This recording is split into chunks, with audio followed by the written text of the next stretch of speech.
So hey guys, welcome to E-PATHSHALA YouTube channel. TDC 5th semester যি ফলাফল ইতিমধ্যে Guwahati university ঘোষণা কৰিছিলে সেই ফলাফলত আমাৰ বহু ছাত্ৰ-ছাত্ৰীৰ এবসেন্ট আহিছিলে, বহু ছাত্ৰ-ছাত্ৰীৰ এৰিয়াৰ লাগিছিলে, বহু ছাত্ৰ-ছাত্ৰীৰ এফ হৈছিলে অৰ্থাৎ ফেইল আহিছিলে।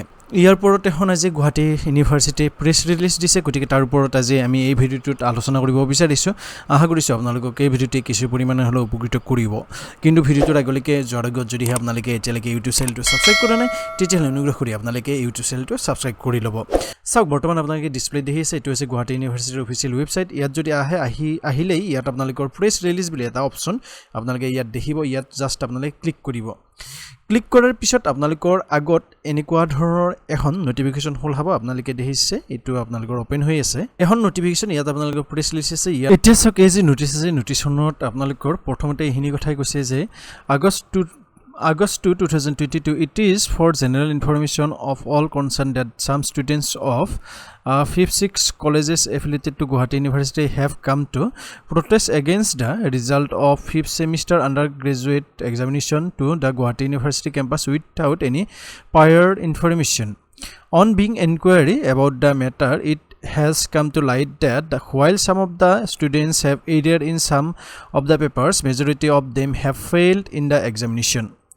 As per procedure, the students can approach the controller of examination through the respective principals to address the issue like error and withheld absent etc. Such requests are entertained in a day or two.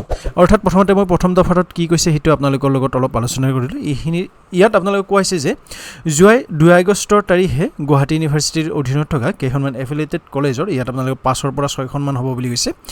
5th semester ষ্টুডেণ্টে Guwahati ইউনিভাৰ্সিটিৰ যি campus আছে, কেম্পাছত without any প্ৰায়ৰ information মানে আগতীয়াকৈ তথ্য নিদিয়াকৈ protest কৰিবলৈ গৈছিলে।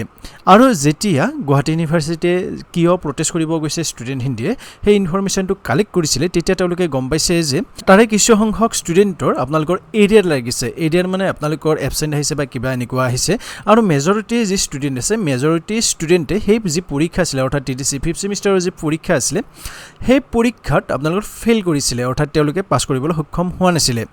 ইয়াত আপোনালোকৰ এটা কথা কোৱা হৈছে যে যি ষ্টুডেণ্ট আছে সেই ষ্টুডেণ্টবিলাকে অলপ এক্সামিনেশ্যনক আপোনালোকৰ যি ৰেচপেক্টিভ প্ৰিন্সিপালৰ জৰিয়তে আপোনালোকৰ ধৰক যদি এৰিয়াৰ বা উইথহেল্ড আছে, এবচেণ্ট আহিছে, এনেকুৱা ধৰণৰ প্ৰব্লেমৰ কাৰণে কণ্টেক্ট কৰিব পাৰে। আৰু এনেকুৱা ধৰণৰ যি প্ৰব্লেম আছে এই প্ৰব্লেমসমূহ আপোনালোকৰ এদিন বা দুদিনৰ ভিতৰত আপোনালোকৰ ছল্ভ কৰি দিয়া হ'ব।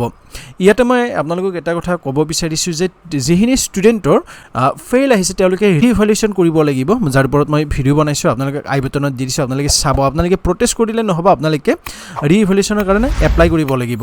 ইয়াৰ পিছত আকৌ ইয়াত লিখিছে the gathering of students is there for unwanted which has also disturbed the normal functioning of the university. It is also known that the quite a good number of grievances are not based on valid grounds and may of the protesters have failed in the said examination. Consenting to such demands is duration of the entire system. অৰ্থাৎ এই যি দফা আছে এই দফাটোত এইখিনি কথাই কোৱা হৈছে যে যিসকল ছাত্ৰ ছাত্ৰীয়ে তাত গেডাৰ কৰিছে ইউনিভাৰ্চিটি কেম্পাছৰ ভিতৰত এইটো আনৱান্টেড, আৰু ইয়ে ইউনিভাৰ্চিটিখনৰ বিশ্ববিদ্যালয়খনৰ যি নৰ্মেল ফাংচনিং আছে সেই ফাংচনিং ব্যাঘাত জন্মাইছে। আৰু ইয়াতে এইটো কথাও কোৱা হৈছে যে যিসমূহ ছাত্ৰ ছাত্ৰীয়ে তাত প্ৰটেষ্ট কৰিব গৈছে তেওঁলোকৰ যি সমস্যা হোৱা বুলি কৈছে তাৰ ভেলিড গ্ৰাউণ্ড নাই বুলিও ইয়াত কৈছে। এই যে প্ৰটেষ্ট কৰিব গৈছে যিসকল ছাত্ৰ ছাত্ৰীয়ে তাত বিৰোধ প্ৰদৰ্শন কৰিব গৈছে তেওঁলোকৰ মেক্সিমামে হয়তো সেই যি পৰীক্ষা আছে পৰীক্ষাত ফেইল কৰিব পাৰে, যিয়ে পৰীক্ষাৰ যিটো ছিষ্টেম আছে গোটেই ছিষ্টেমটোক আপোনালোকৰ ব্যাঘাত জন্মাইছে বা সেইটোক আপোনালোকৰ অপমান কৰা বুলিও ইয়াত আপোনালোকৰ হয়তো কৈছে। মই আপোনালোকক এটা কথা ক'ব বিচাৰিছোঁ, বহুতে কমেণ্ট কৰিও আছিলে যে যি মই আপোনালোকৰ CGPAৰ পৰা কেনেকৈ পাৰ্চেণ্টেজলৈকে কনভাৰ্ট কৰে তাৰ সেই ভিডিঅ'ত কোনোবাই এগৰাকীয়ে কমেণ্ট কৰিছিলে যে ফুল ইনফৰমেশ্যন দিছিলোঁ। আচলতে ফুল ইনফৰমেশ্যন মই নিদিওঁ, যদিহে আপোনালোকে বিচাৰে তেতিয়াহ'লে মই আকৌ প্ৰুফ দি কিনে আকৌ আপোনালোকৰ বাবে সেই ভিডিঅ'টো বনাম। ইয়াতে মই আপোনালোকক এটা কথা জনাব বিচাৰিছোঁ যে যি CBCS আছে CBCSত আপোনালোকৰ এটা সঠিক মাৰ্ক থাকিলে যে আপোনালোকে পাছ কৰিব সেইটো নহয়। অৰ্থাৎ আপোনালোকৰ কি আছিলে 30% পালে আপোনালোকৰ পাছ বুলি আমি ধৰিছিলোঁ, কিন্তু CBCSত যিহেতুকে ৰিলেটিভ গ্ৰেডিং ছিষ্টেম হয় সেয়েহে আপোনালোকৰ এটা নিৰ্দিষ্ট মাৰ্ক নাই যে এই নম্বৰটো পালে আপোনালোকে পাছ কৰিবৰ বাবে সক্ষম হ'ব, তেনেকুৱা ধৰণৰ কোনো এটা নিৰ্দিষ্ট মাৰ্ক নাই। এইটো আপোনালোকে ৰিলেটিভ হয়। ইয়াৰ ওপৰত যদি আপোনালোকে ভিডিঅ' বিচাৰে মই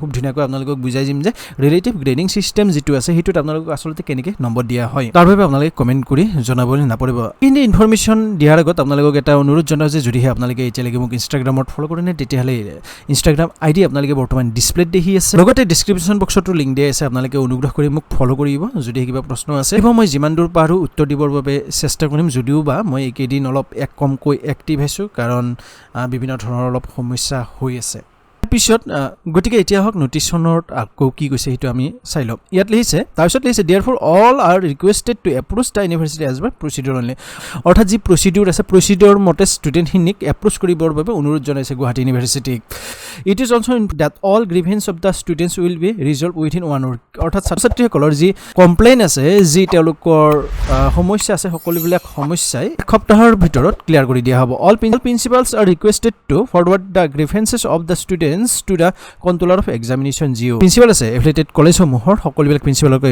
অনুৰোধ জনাইছে যে ষ্টুডেণ্টৰ যিখিনি কমপ্লেইন আছে গ্ৰিভেঞ্চ আছে সেই কন্ট্ৰোলাৰ অফ এক্সামিনেশ্যনলৈকে ফৰৱাৰ্ড কৰিব দিছে গতিকে আপোনালোকে গম পালে যে প্ৰটেষ্ট কৰিলেই নহ'ব সকলো সমাধান প্ৰটেষ্ট নহয় কিছুমান প্ৰচিডিউৰ থাকে যিবিলাক আপোনালোকে মানি চলিব লাগিব যিখিনি মই আপোনালোকৰ লগত আলোচনা কৰিলোঁ গতিকে এই ভিডিঅ'টো ইমান আছিল আশা কৰিছোঁ আপোনালোকক এই ভিডিঅ'টোৱে কিছু পৰিমাণে হ'লেও উপকৃত কৰিলে যদিহে ভাবে আপোনালোকক এই ভিডিঅ'টোৱে কিছু পৰিমাণে হ'লেও উপকৃত কৰিছে তেতিয়াহ'লে অনুগ্ৰহ কৰি আপোনালোকে এই ভিডিঅ'টো লাইক কৰক এই ভিডিঅ'টো যিমান পাৰে সিমান শ্বেয়াৰ কৰক যদিহে এতিয়ালৈকে ইউটিউব চেনেলটো ছাবস্ক্ৰাইব কৰা নাই বা ইউটিউব চেনেল নতুনকৈ আহিছে তেতিয়াহ'লে অনুগ্ৰহ কৰি ইউটিউব চেনেলটো ছাবস্ক্ৰাইব কৰি লৈ ইউটিউব চেনেল এজন গুৰুত্বপূৰ্ণ সদস্য লওক উন্নত ভিডিঅ'ত পোৱা প্ৰতিশ্ৰুতি ৰাইজে মই জয়দীপ কলিতা এই ভিডিঅ'টোৰ পৰা বিদায় ল'ব বিচাৰিছোঁ ধন্যবাদ জয় আই অসম